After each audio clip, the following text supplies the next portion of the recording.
Bulanan sama dengan Myvi, 500 lebih. You sudah boleh dapat ini kereta.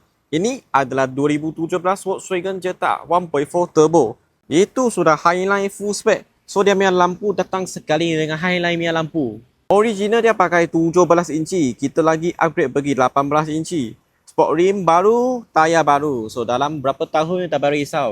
Sport rim kita pakai Rexer 18 inci. So tengok dia bunga macam ni, you cuci kereta, cuci rim itu masa pun senang. Tayar pun baru.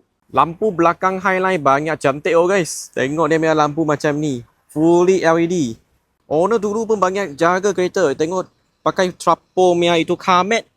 Belakang spacing besar gila. Carmet pakai fully trapo. Gear knob ada R-Line punya logo.